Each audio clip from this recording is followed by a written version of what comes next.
Hey, welcome to The Explainer. This is where we take a look at complex issues and break them down by going straight to the source material.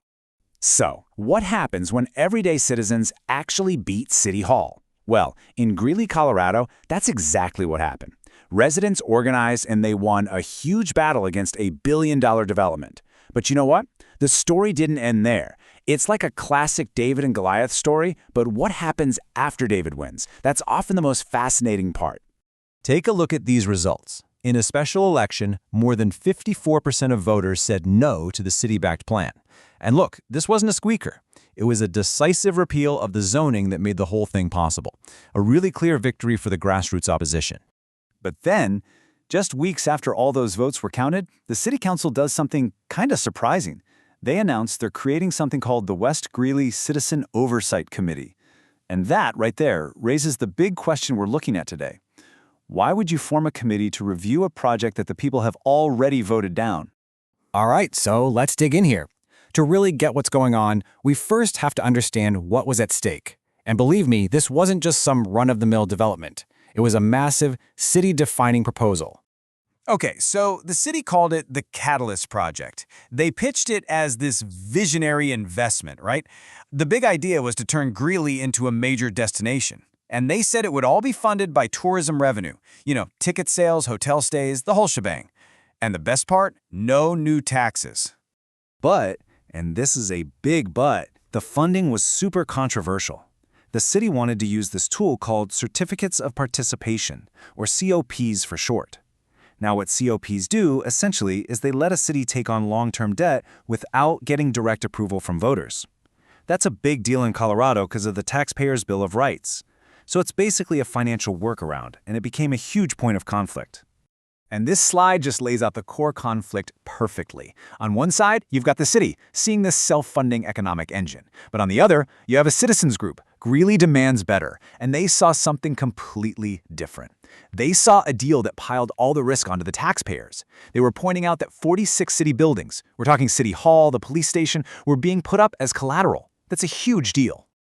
So you can imagine this wasn't just some quiet disagreement happening in council meetings. Oh no, it spilled out and became a full-blown citizen-led movement.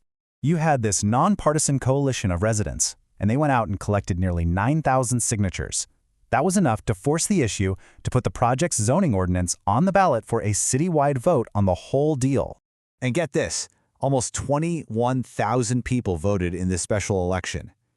Now, to put that into perspective for you, turnout for these kinds of things is usually, maybe 5 to 30%. So this was an absolutely huge turnout. It just goes to show how much this issue really, truly mattered to people in Greeley. And for the people who opposed the project, this vote was a clear message, a mandate. The co-chair of the group, Rhonda Solis, put it really well.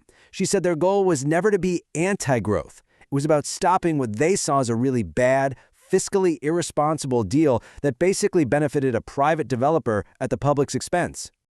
Okay, so let's shift gears to the council's response, because this is where things get really interesting.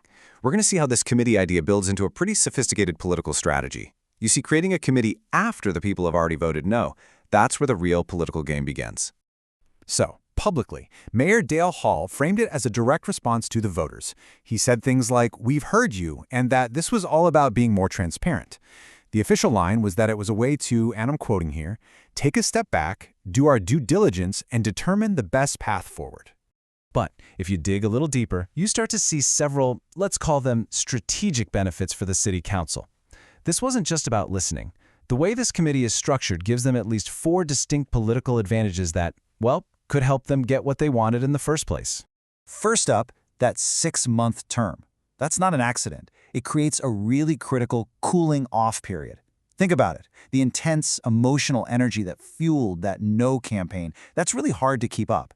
This delay pushes any new decision way past the peak of public anger. It lets all that grassroots energy just kind of fade away. Number 2, it lets the city control the narrative. See, the city staff, they're the ones providing all the support, all the information. They are the gatekeepers of the data the committee sees. And what does that do? It lets them reframe the project's benefits, not as some top-down plan, but as a conclusion that was, discovered by this neutral community-led committee. And here's something really crucial.